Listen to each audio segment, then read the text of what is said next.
Praying for development. That prayer alone will never deliver. According to Pew Research, Sub Saharan Africa's two dominant religions, Christianity and Islam, are both expected to more than double in adherents by 2050, growing from a combined 765 million in 2010 to nearly 1.8 billion, in a region where nearly half of all young people under 15 already identify as Muslim or Christian.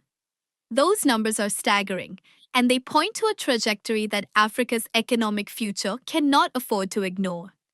The continent with the world's youngest population and greatest unrealized potential is simultaneously the world's most intensely religious region.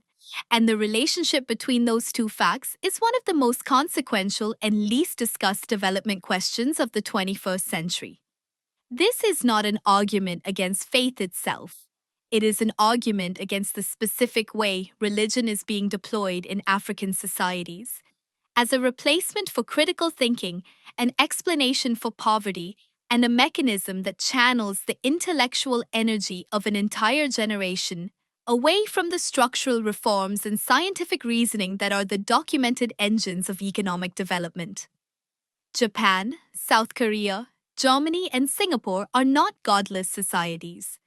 But in each of those countries, religious practice exists alongside, not instead of, rigorous secular education, scientific literacy, institutional accountability, and a cultural emphasis on questioning authority and solving problems empirically.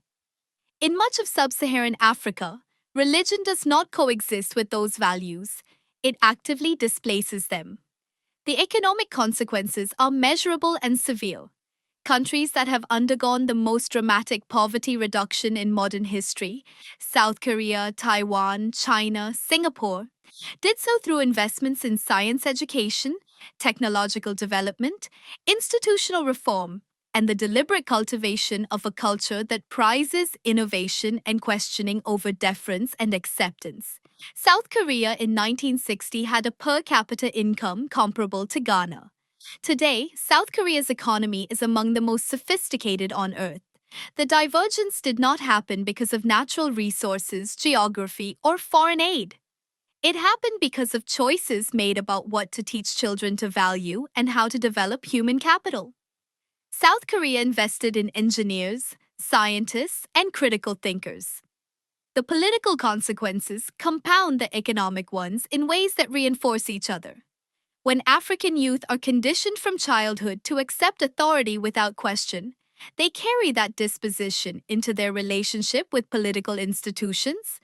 The same mental framework that makes a young person accept a pastor's claim without evidence makes them accept a corrupt politician's promise without accountability. Religious deference and political passivity are not separate problems. They are the same cognitive posture applied to different authority figures, and both produce the same outcome: populations that suffer rather than organize, that pray rather than protest, that wait for divine intervention rather than demanding institutional change. The prosperity gospel is particularly insidious in this context. It transforms structural economic injustice into a personal moral failing, and in doing so, it is the single most effective tool for preventing the kind of collective political consciousness that genuine development requires. The educational dimension is perhaps the most urgent.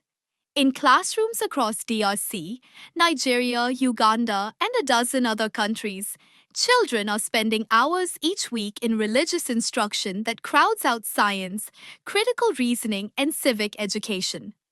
When a child is taught that the answer to every question is found in Scripture, and that doubt is dangerous, the habit of inquiry is systematically discouraged before it can take root.